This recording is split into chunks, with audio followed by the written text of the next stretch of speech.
Ô Glória, Oh, aleluia! vive o Rei sobre tudo e sobre todos. Deus é muito bom, Aleluia! coisa boa. Deus é bom. Amém. Todo tempo. Pastor José, graças a Deus, glória a Deus. Que alegria conversar com o Senhor nessa noite, em nome de Jesus. Nós já nos conhecemos há um bom tempo, há alguns anos, desde 2003, onde a gente congregou junto no Verbo da Vida do Jardim Paulistano, na época sob a liderança do pastor Moacir. E foi um tempo, para mim, foi um tempo de muita alegria, onde aprendi demais com vocês, com essas férias. Me lembro você, Joanice, a Gilson, Silvia, a Laudiceia, Sérgio Neiva, Fabiana, né? Esses férias, e dentre outros irmãos, estavam nesse período aí com a gente. E foi um período abençoado demais. Então, no nome de Jesus, Amém. em nome da Igreja Bíblica Casa de Oração, na qual pastoreio aqui no Japão, aqui no Brasil, mais especificamente aqui em Campina Grande. Quero lhe dar as boas-vindas no nome de Jesus e queria que você se apresentasse aí para o pessoal que está nos acompanhando no nome de Jesus. Isso aí, isso mesmo, pastor. Como o senhor falou, me chamo José Arcanjo, sou missionário do Corpo de Cristo, enviado pela congregação aí de Campina Grande, do Jardim Paulistano, do Verbo da Vida Jardim Paulistano. Na época com o pastor Moacir, como você falou, mas debaixo da cobertura do pastor João Roberto e da tutela, né, do nosso apostolado, do nosso amado apóstolo Guto, e estamos aí avançando com a graça de Deus. Hoje quem está pastoreando lá é o pastor Fábio, nosso grande amigo, homem de Deus, né? E aonde eu sou filiado diretamente à Igreja Verbo da Vida Jardim Paulistano, de onde eu fui enviado, a minha igreja base e tudo mais. E estamos avançando nessa parceria maravilhosa aqui hoje. E vamos crescer juntos no conhecimento de Deus e no exercício, né, da fé para superar todo e qualquer obstáculo, né, meu irmão? É isso aí. Então, nós estamos no Japão já há 10 anos, pela graça de Deus. Eu costumo dizer que, como Paulo falou, que é o que a Bíblia diz, eu não fiz a graça de Deus se tornar vã em nossa vida. Ou seja, trabalhei para que a graça de Deus pudesse operar. Então, nada mais é a graça de Deus operando em nós, nesse exato momento, para fazer o que estamos fazendo. E o que nós já fizemos foi por causa da graça. Então, já estamos com 3 igrejas aqui no Japão e 2 escolas bíblicas, né? Um rema e uma escola bíblica formatada para se adaptar ao campo missionário, que é a escola bíblica Verbo da Vida, com duração de 1 ano. É isso aí. Amém. Glória a Deus por isso. Até aqui tem nos ajudado o Senhor. Então vamos lá. Vamos para um primeiro ponto aqui. Eu queria saber sobre a questão do Japão, mediante essa situação. José, por conta dessa pandemia que a gente tem enfrentado aqui em todas as nações, aqui no Brasil, nós tivemos que tomar algumas decisões que difíceis, suspensão de cultos, fazer os cultos online, a gente teve que se desdobrar aqui com toda a criatividade. A gente está aqui em isolamento, claro que essa situação a gente não imaginava jamais enfrentar. A segunda-feira estive com o prefeito de Campina Grande aqui na live e falávamos que há 20 dias atrás nós não imaginávamos que estaríamos nessa situação. Em algumas cidades aqui no Brasil está liberado alguns setores, mas nós não temos mais aquela liberdade como antes. Vimos uma matéria hoje de manhã, às 11 da manhã no R7, que o Japão está tendo uma dificuldade para diminuir o número de casos, que já passam de 2.200 comprovados e 66 mortos. E os números não param de subir, mas eu já creio no nome de Jesus que isso vai parar no nome de Jesus. Mas para a gente entender aqui do Brasil, me fala o teu ponto de vista de quem já mora há mais de 10 anos aí na nação japonesa e como realmente está essa situação esses dias e como está a tua rotina aí, como é que está sendo aí? Guardada as devidas proporções entre Brasil e Japão, existe... É bem delicado isso, fazer esse tipo de análise de comparação, porque somos todos seres humanos e somos iguais, perfeito. No entanto, em termos de cultura, de comportamento, de sistema de governo, de educação, de disciplina, estamos num país em que o analfabetismo é zero, né? A cultura de trabalho, de disciplina, numa proporção totalmente diferente. Há coisas que realmente surrealista, né? Se nós formos falar aqui de alguns detalhes, Parece que para algumas pessoas aí no Brasil, eles pensam assim, não, isso não... Parece coisa de filme, de novela, de ficção científica, né?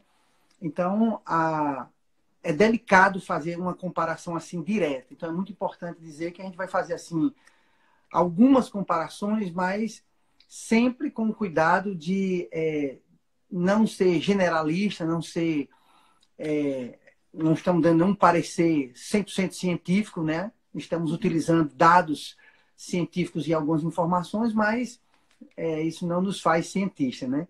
Então é importante só ter esse equilíbrio. Bom, guardadas as devidas proporções, como a gente falou, em número de casos aqui, realmente eu vi hoje, está 2.000 e alguns casos aqui ativos no país, 67 mortos, e já vai quase com 500 recuperados, 500 pessoas recuperadas, né? Teve um caso estranho também que está sendo analisado, está sendo estudado aqui, que um bebê de 0 ano foi diagnosticado com coronavírus, mas os pais não têm coronavírus. Então é um caso estranho que está se analisando aqui. Tal. Bom, e no demais o seguinte, quanto à questão do isolamento, o Japão é um país 22 vezes menor do que o Japão, porém superpopuloso, né? Tem uma quantidade de pessoas por metro quadrado muito grande em relação ao Brasil.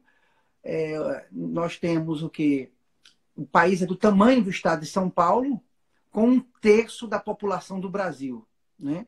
Então, Uhum.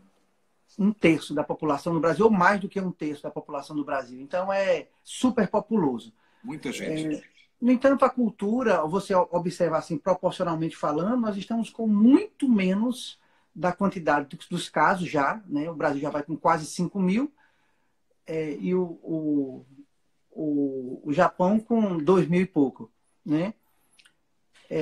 Tem um número maior de mortos porque começamos primeiro aqui, né? Infelizmente, chegou aqui primeiro, né?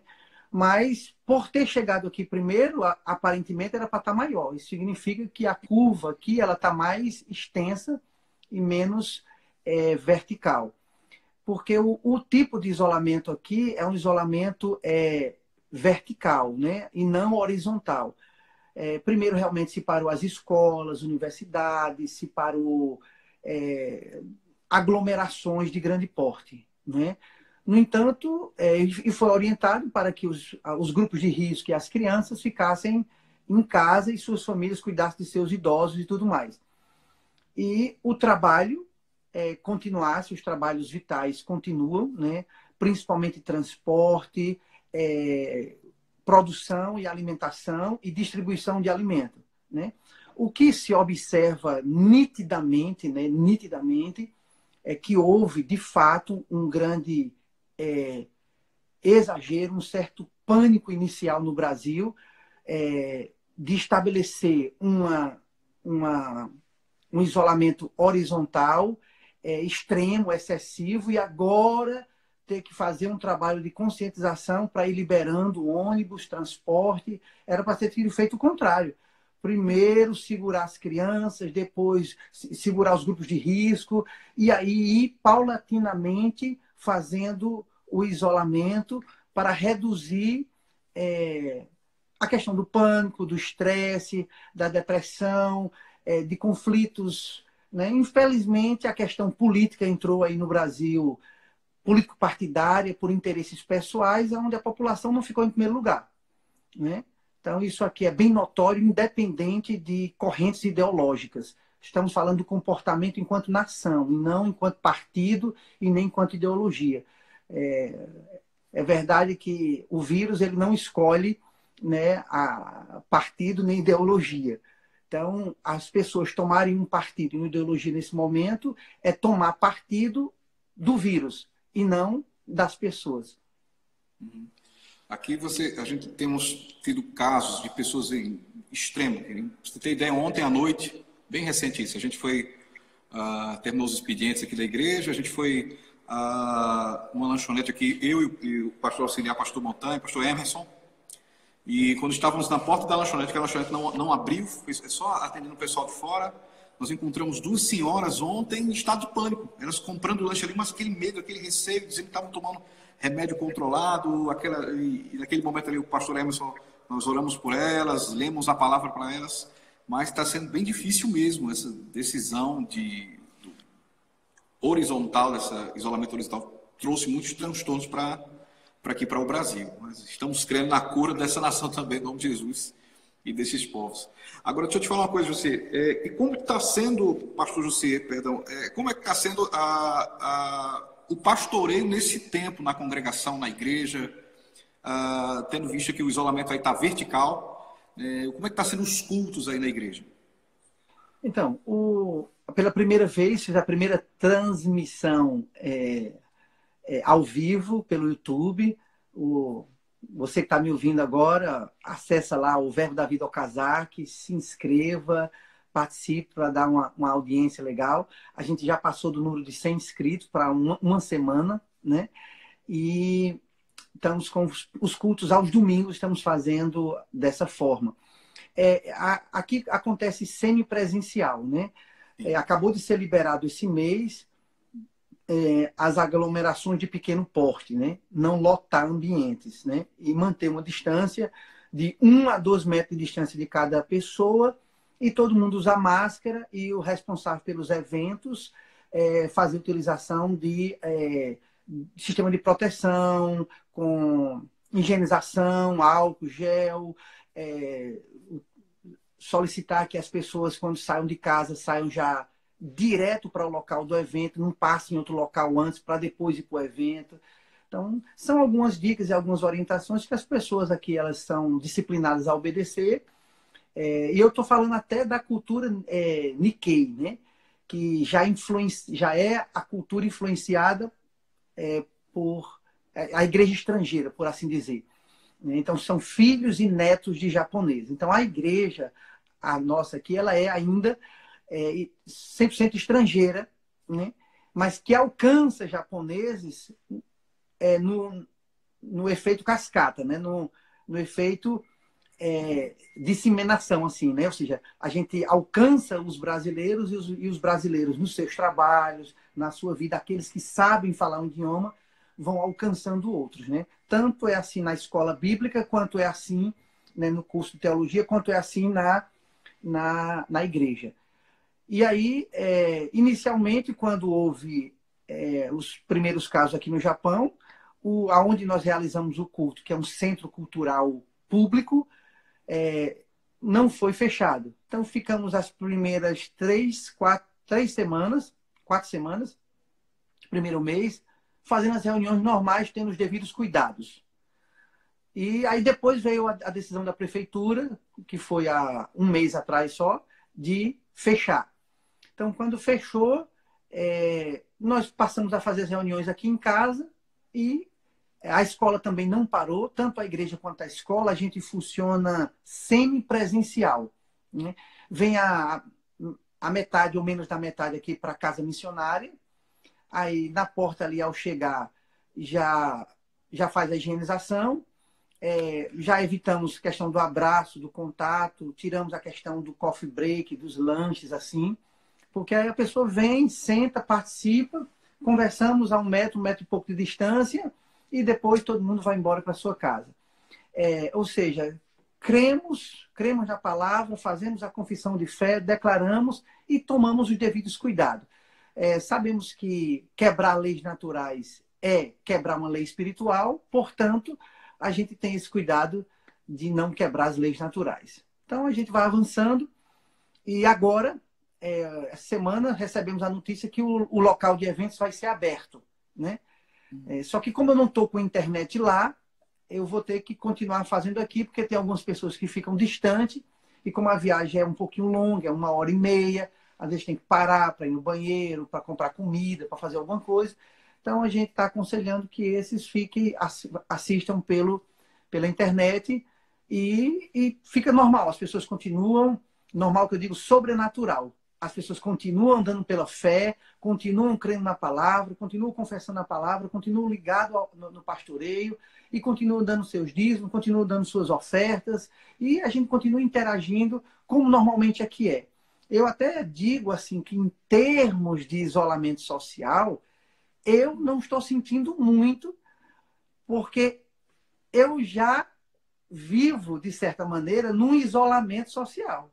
Eu até digo que eu estou tendo mais interação, por exemplo, com algumas pessoas pela internet do que eu tinha antes.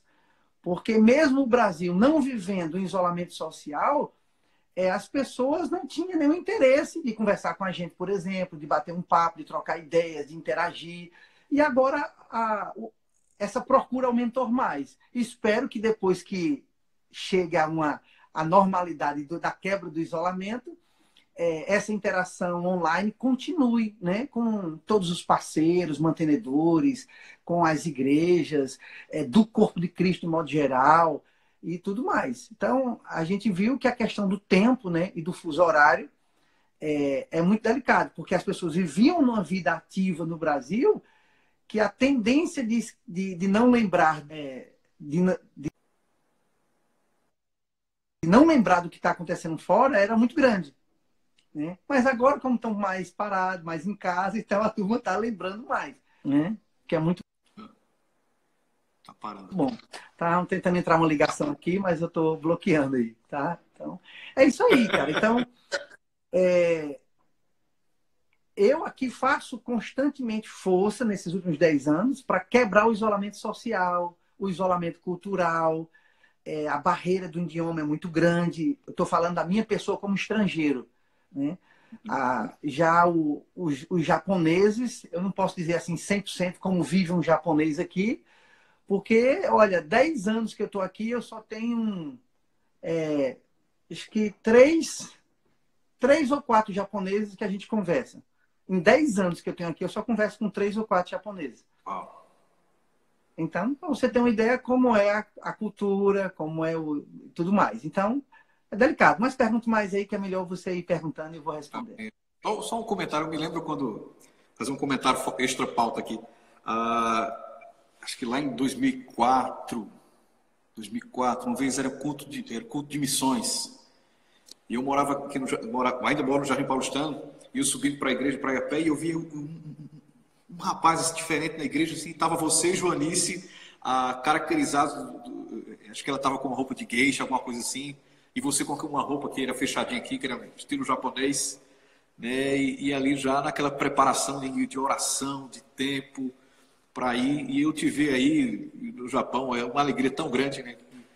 Glória a Deus, realmente propósito de Deus, e eu creio que vocês vão prosperar muito, muito, muito, muito, muito mais aí, em nome de Jesus. É verdade. Há pessoas, ainda não existe expressões, né, no meio evangélico, que as pessoas dizem que quem tem promessa de Deus não morre, isso aí não é bíblico.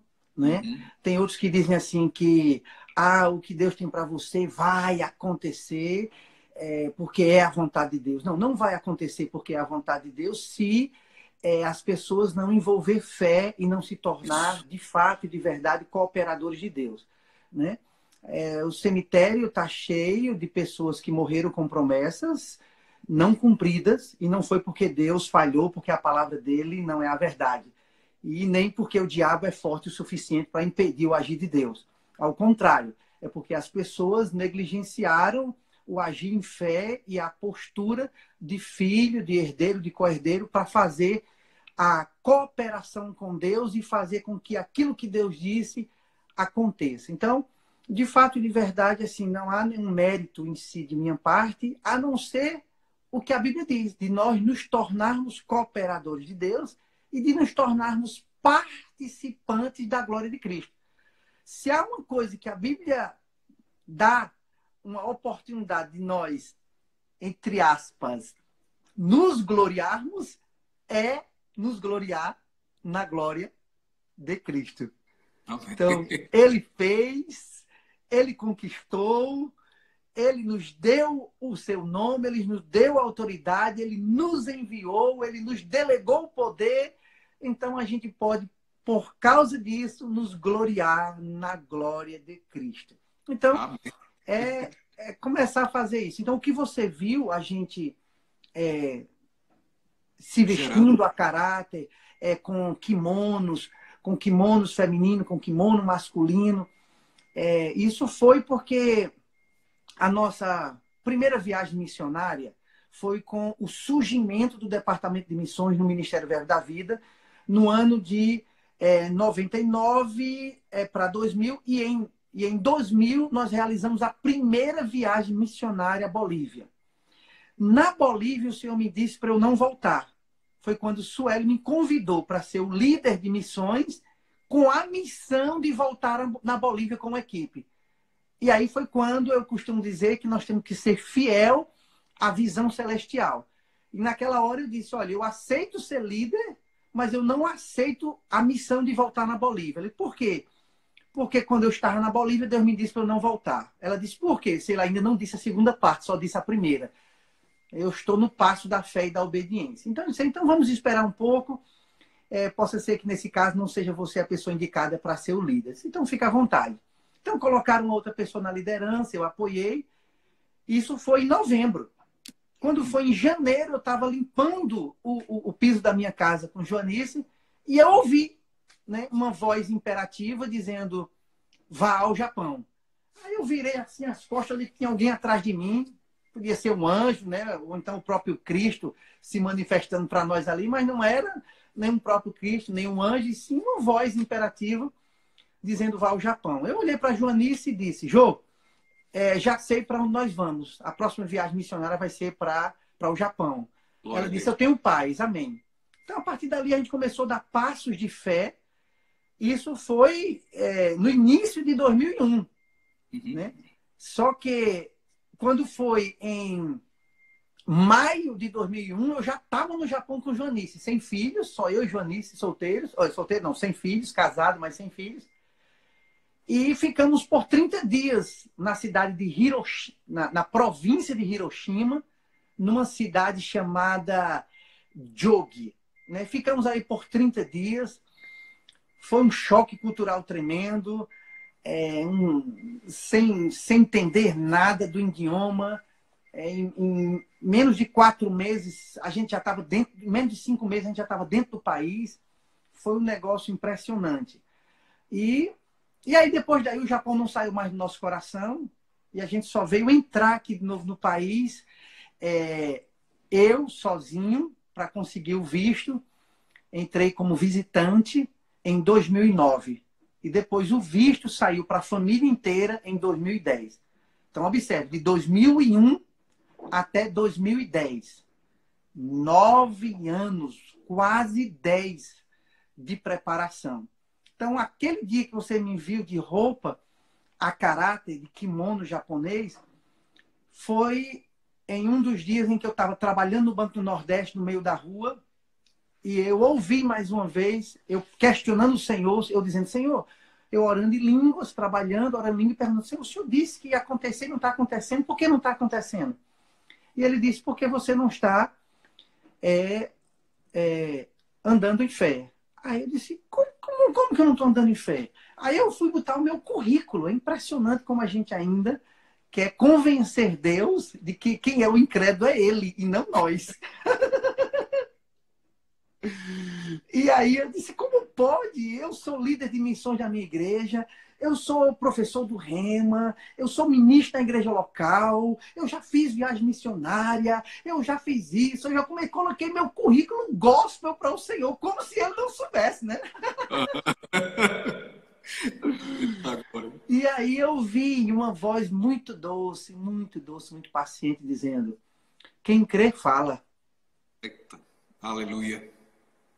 Aleluia. E aí, nesse dia, isso foi no ano de 2004, né? Bem como você falou aí, foi no ano de 2004.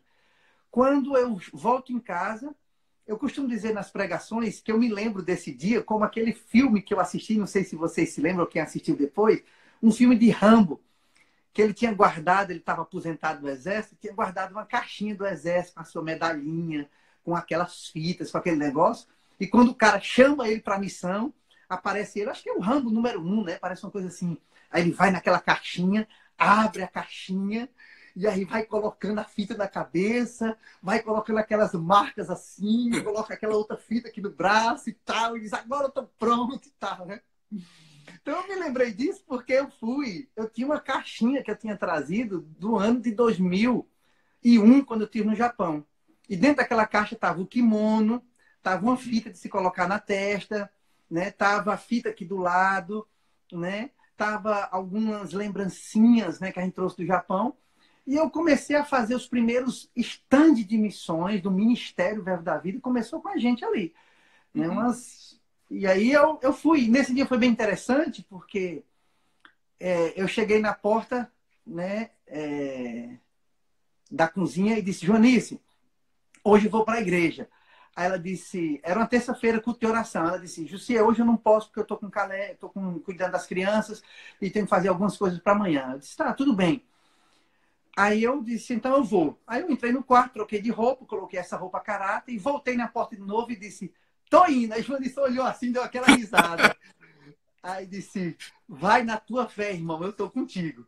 Aleluia. Pronto. Aí eu fui, e quando eu cheguei na esquina, tinha um diácono cuidando dos carros. Aí ele já olhou para mim e já disse: hoje é culto de missões, irmão? Eu disse: irmão. Aí disse: nossa, eu não estou sabendo. O pastor Moacir não falou nada. Como era para ter vindo a caráter? Aí eu disse: é porque para mim todos os dias são cultos de missões. Aí e fui embora. Quando eu cheguei na porta, tinha aquele diácono recepcionando. Ele disse: irmão, hoje é culto de missões? Eu disse: é. Aí repeti a mesma coisa. Aí ele disse: então é o senhor que vai pregar? Aí eu disse: não, mas eu estou pronto. Aí ele deu aquela risadinha, a risadinha de Sara, né? Aquela risadinha do canto da boca. Né? E aí eu me sento no primeiro banco. A igreja ainda não tinha mudado de lado, o pastor saía assim de lado e vinha pelo cantinho assim para subir no púlpito. Quando ele abriu a porta, que me viu de cara assim logo, ele já deu aquela risadinha no canto de lá também. E ficou o culto todo pregando assim, sem saber por que eu estava daquele jeito ali, né? E de certa maneira sabia, porque ele sabia meu chamado. Então, daquele dia em diante, foram de 2004 até 2010, 6 anos em que muitas pessoas realmente me chamaram de louco. Eu não tenho descendência, minha família não tem descendência. Nós havíamos perdido o contato com aquele grupo inicial, que a gente havia entrado em 2001. Não tinha, naturalmente falando, como entrar no país. Não tinha. Eu havia adquirido um livro sobre a cultura japonesa e outro livro sobre a lei de imigração japonesa. Eu conheço esses aspectos da lei de imigração japonesa como eu digo assim, se tornou, depois da minha Bíblia, se tornou o livro que eu mais lia, era a lei de imigração japonesa. Então, não havia nenhuma brecha que eu pudesse entrar. Então, eu tive que simplesmente falar fé diante de uma parede em que aparentemente não tinha porta nenhuma. Aleluia. Né? Mas eu dizia: vai se abrir, porque é a vontade de Deus, eu vou entrar, minha família vai entrar, a obra vai acontecer, esse ministério vai acontecer dentro do Japão e tal. E a gente começou a falar fé e a se comportar dessa maneira. Teve uma época, irmãos, que nós fizemos um stand de missões em uma das conferências do Ministério Verbo da Vida. Fizemos umas caixinhas, não sei se você se lembra, uma caixinha de madeira, que abria, tinha uma foto dentro. O Ilma, que está aí, acabou de entrar, ela viu, várias pessoas que estão entrando aí, presenciou isso. E, de repente, irmão, as pessoas pediam para eu e Joanice sair do stand para tirar uma foto só com o stand. Para você ver como as pessoas não tinham uma visão missionária, elas não estavam ligadas e não estavam se associando naquele primeiro momento com a chamada que estava dentro de mim, né? Mas a gente foi entendendo que isso era um processo. Por quê? Quem estiver nos ouvindo aqui sabe, querido, a visão ela é sempre individual para alcançar a coletividade. Amém. Mas nunca a visão ela é coletiva para depois alcançar o indivíduo. Não. Ela é primeiro individual para poder se tornar coletiva. Você pode ver isso em todos os homens de aliança. Desde Adão, passando depois por Adão depois da queda, Noé, Abraão, Moisés, os patriarcas, José, e depois em Jesus, e depois com os pais da igreja, os discípulos, os apóstolos, e depois até nós hoje aconteceu comigo aqui. Eu vim, você pensa que aparentemente você está só, mas o Senhor me deu uma frase: corra com a visão que eu tenho um exército de pessoas esperando você passar. Aleluia. Para se associar a você. Aleluia. Davi aparentemente saiu ali fugido da perseguição de Saul sozinho. Mas depois, por onde ele foi passando, honrando a unção, sem tocar na unção que estava sobre Saul, sem se levantar contra Israel e nem contra o Estado de Israel e o povo de Israel, mas guardando e zelando pela unção, o Senhor foi levantando exércitos que foi se associando com ele. Aleluia. Então, é sempre assim. E isso só vai mudar, querido, quando o próprio Jesus estiver reinando em vida aqui no governo milenar. Né? Que ainda não é agora, está perto, viu? Bem pertinho, mas isso é outro assunto. Vamos lá. Pois não, continue. Tremendo. Primeiro, a visão de Deus, ela é, como você falou, ela é individual para o coletivo. Não coletivo para o individual. Primeiro isso. Deus fala com você e a gente vai gerando aquilo ali para depois alcançar o povo. E tem muito missionário, pregador que se atropela com essa questão de achar primeiro que tem que ter um tipo de reconhecimento do povo para depois ele entrar no propósito de Deus. Seria algo parecido assim, né? Do povo em si, não. E sim das destras ministeriais. As destras ministeriais, que é necessário que você seja reconhecido ministro de Deus. Isso aí está na Bíblia e tem que ser. Mas está falando sobre a cadeia de autoridade. É o comando do corpo. O comando do corpo é a cabeça. Então você tem que ter as destras ministeriais. Falando sobre isso, uma pessoa chegou perto de mim e disse: irmão, como é que você vai viver no Japão? Eu disse: do jeito que eu vivo aqui. Aí ele disse: não, mas como você vai levar o salário da universidade para o Japão? Aí eu disse: não, irmão, eu não vivo aqui pelo salário da universidade, não. Eu vivo aqui pela fé. Aleluia. Amém. Então, as pessoas pensam que viver pela fé é somente para pastores, ministros, apóstolos, evangelistas e mestres. Não. Viver pela fé é um estilo de vida do corpo de Cristo, independente de qual posição ou cargo ou nível ministerial você tenha. Agora está um tempo de se provar e de se ver quem é que vive pela fé. Isso mesmo. Amém. Porque quem acha que viver pela fé era ir para a igreja, para um templo, ele já está frio em casa. Mas quem entende que viver pela fé independe de um espaço físico, ele tem que continuar fervoroso agora, tanto quanto antes. E até mais agora. Então, é viver pela fé, é um estilo de vida. E eu acredito que nós somos chamados, né, para ensinar e viver fé. Independente de qualquer igreja ou ministério. Não existe ministério A que tem um chamado para ensinar só isso. Um ministério B que tem chamado para ensinar só aquilo. Não. Nós somos chamados, amados, para viver pela fé e ensinar a palavra, porque tudo é pela fé. Sem fé é pecado, irmão. Sem fé é religiosidade, sem fé é sistemas humanos, sem fé é dogmas, etc, etc e tal. É pela fé. Amém. Aleluia. Então vamos aqui para um terceiro ponto aqui. A gente está já concluindo. José, outro ponto que eu acho interessante a gente falar agora, para o pessoal também que está nos acompanhando aqui do Brasil, que tem alguns aí que estão nos acompanhando também daí do Japão, que eu estou observando aqui, é sobre as Olimpíadas. Como foi esse impacto dessa notícia para os japoneses? Para quem não sabe, uma situação como essa pode gerar até consequências pesadas, chegando em alguns casos até de suicídio, né, de pessoas aí no Japão. Como é que tem sido essa recepção dessa notícia aí no Japão, ainda voltando para o assunto?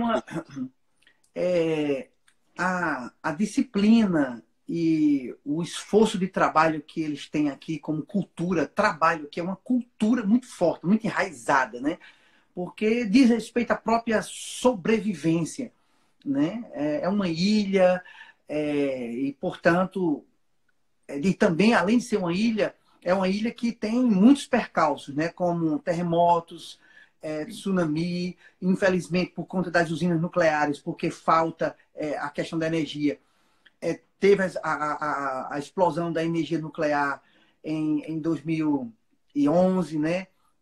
Então, taifu, enchentes, são tantas coisas que acontecem nesse país aqui, que eu louvo a Deus. Você que ora por a gente, você que intercede por a gente, que está nos ouvindo, que é nosso parceiro, olha, eu quero aqui expressar nossa gratidão, suas orações, sua contribuição, seu apoio. Eu não tenho permissão legal para trabalhar no país.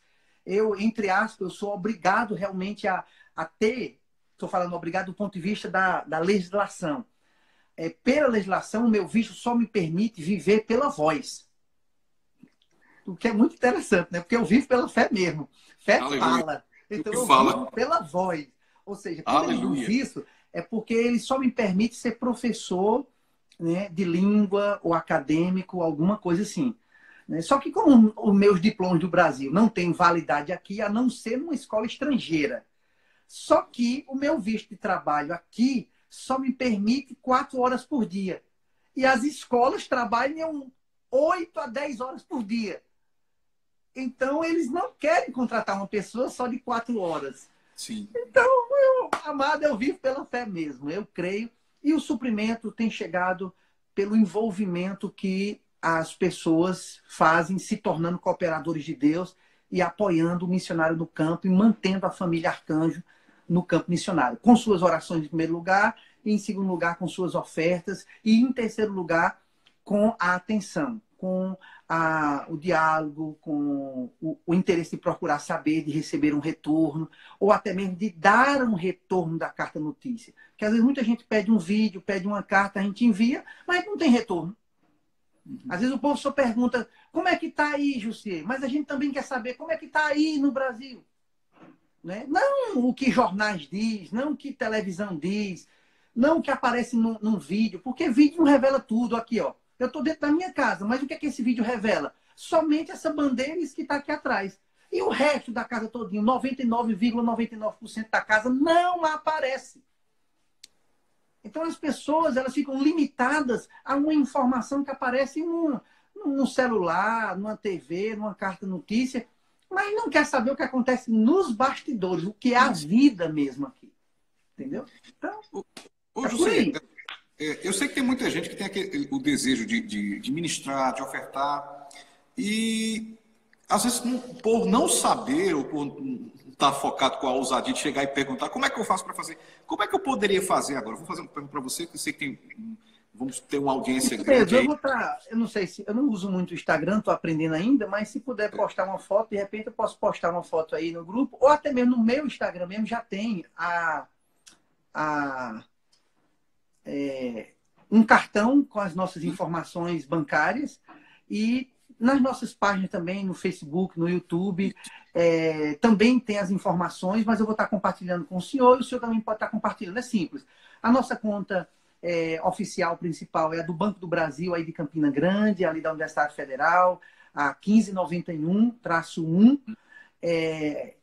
conta corrente 137 224, dígito 6.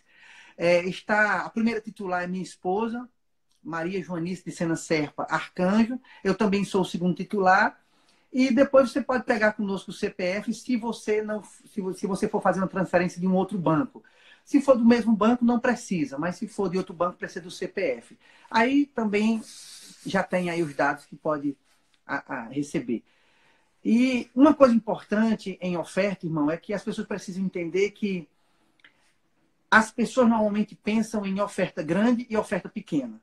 Querido, quando se trata de visão missionária, você precisa esquecer esse estereotipo de oferta grande e de oferta pequena. Você precisa entender que o missionário, a obra missionária no campo de um missionário como nós, tempo integral, é a obra de uma vida.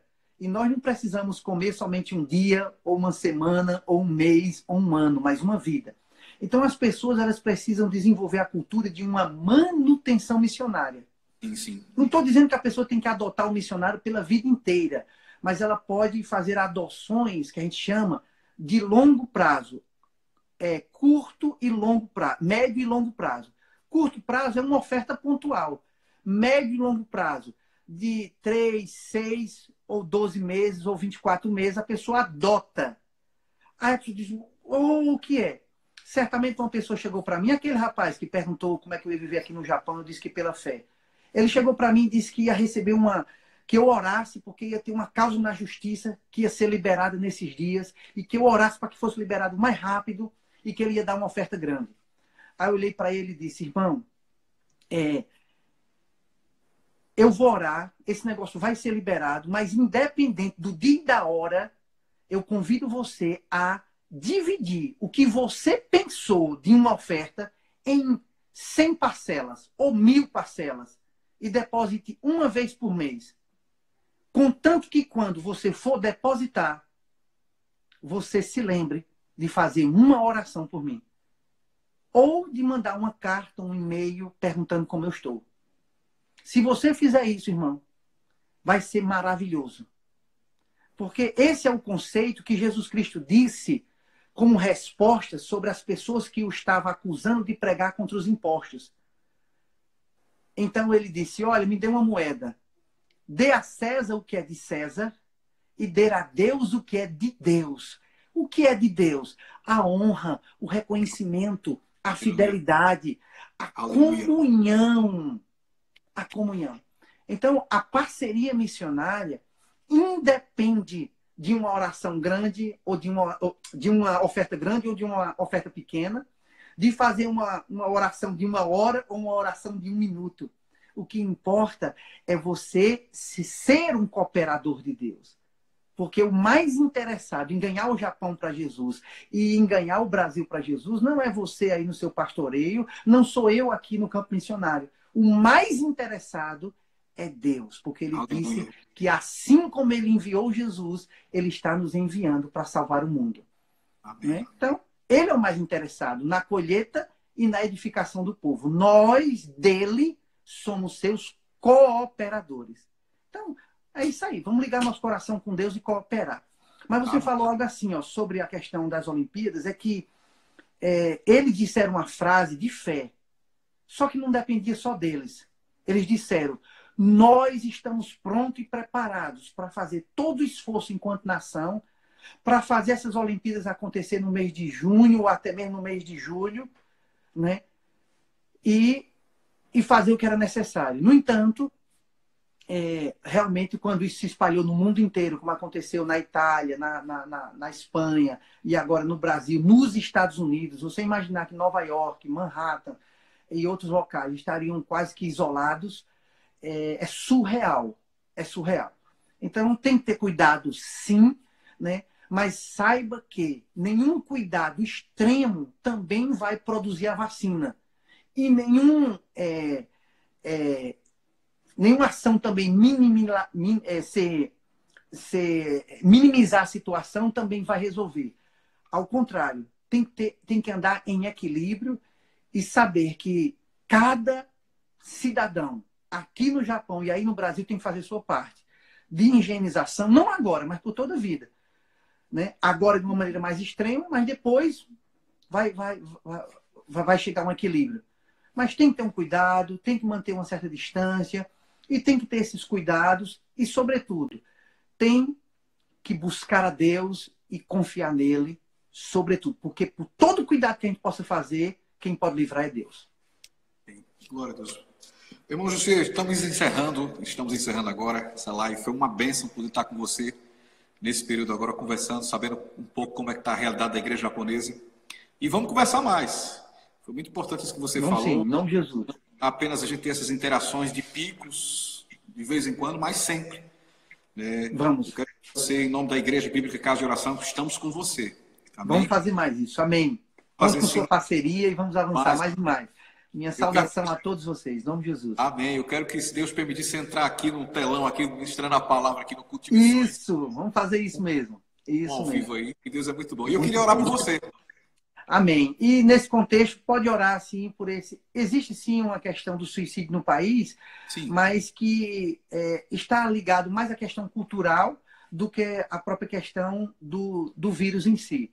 Claro que se eles estão tendo muito cuidado agora de não fazer uma paralisação no país por causa disso. Porque como o trabalho aqui também é muito independente, tem muita gente independente, e se cortar essas fontes, pode causar um pânico, sim, em algumas pessoas e causar um suicídio em massa, em algum caso. Por isso, eles estão tendo muito cuidado com relação a isso e fazendo a coisa de maneira paulatina, né?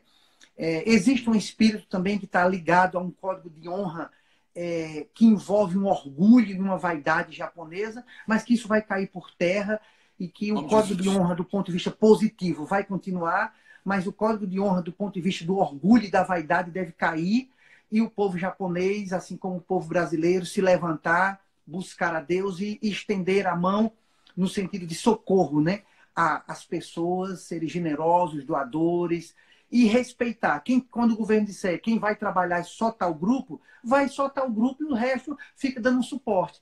Então, a questão é que o país, por ser um país quente aí e uma cultura de uma liberdade, de uma libertinagem muito grande, tem que ser quebrado isso e trazer para uma consciência de disciplina, de autodisciplina. Isso. E eu creio que esse é o tempo da igreja, que se diz ser obediente a Deus, realmente se entender que deve ser obediente às autoridades. Quando essas autoridades não ferem as escrituras, nós temos a obrigação de obedecê-las. Então, vamos obedecer e vamos seguir numa visão. Amém. Em nome de Jesus. Amém. Posso orar? Amém. Glória a Deus. Querido Pai Celestial, em nome de Jesus, eu te apresento agora, Senhor, a vida de Jussier, Joanice, Josué, Caleb, e toda a Igreja Verbo da Vida, Senhor, no Japão, Senhor. Te apresento também, Senhor, toda a igreja japonesa, Senhor, que encontra-se nessa nação. Dos 4 cantos desse país, Senhor, eu sei que a Tua glória é liberada nesse lugar. Eu sei, Senhor, que existe uma palavra Tua para esse lugar. E, Pai, nós cremos, Senhor, que o Japão te pertence, Senhor. O Japão pertence ao Teu Senhor, no nome de Jesus. Por isso eu te agradeço por a capacitação do céu que já está sobre a vida de José, Joanice, dos meninos. Obrigado, Senhor, pela unção sobre a vida deles, Pai, e muito obrigado pela graça, Senhor, que coloque eles de pé em qualquer circunstância, em qualquer adversidade, Senhor. Eu sei, Pai, que a Tua graça te basta. Eu oro, Senhor, para que esteja com eles também, Senhor, mantenedores, que você levante mantenedores, Senhor, dos 4 cantos da terra, para, Senhor, suportar essa obra, Senhor, que essa obra é Tua, Pai, e eu já te agradeço, Senhor, pela Tua bondade, pela Tua graça, Senhor, e pelo avanço, Senhor, da obra missionária, Senhor, da igreja japonesa, no nome de Jesus. Te agradeço pela Senhor, pessoal de José, eles crescendo, Senhor, em todas as áreas, Pai. Muito obrigado porque eles não serão confundidos por ninguém, Senhor, mas tudo eles vão discernir, Senhor, porque eles têm o Teu Santo Espírito. Declaramos a Tua bênção sobre eles, declaramos a Tua bênção, Senhor, sobre essas pessoas que nos acompanharam nesta live, Senhor. Muito obrigado porque até aqui você tem nos ajudado, Senhor. Em o nome de Jesus. Amém. Amém. Amém. Aleluia. Deus é bom. Aleluia. José, você tem um canal no YouTube? O Verbo Okazaki. Verbo Okazaki. Verbo Okazaki. Então, o pessoal que está nos acompanhando já pode se inscrever lá no Verbo Okazaki. Né? Se inscrever, dar like nos vídeos lá e acompanhando as novidades. Mas também tem o Instagram, que é esse que a gente está agora, né? Isso, igreja, IG Verbo da Vida Okazaki. IG Verbo da Vida Okazaki. E tem mais algum outro? YouTube, no Facebook também? Facebook está no nome de Jussier, de Joanice e de Josué, né? Caleb ainda não tem Facebook, não tem idade ainda para isso ainda. E aí lá a gente compartilha lá, tudo mais. Pronto. Amém, amém. Tem um tempo limitado aí, já vai concluir. Um abraço, beijão. Valeu, um abraço, muito obrigado. Saudações a toda a igreja, aí a Casa de Oração, ao Verbo da Vida no Brasil, e estamos juntos e vamos avançar como o corpo de Cristo, fazer a vontade de Deus. Valeu. Amém. Obrigado.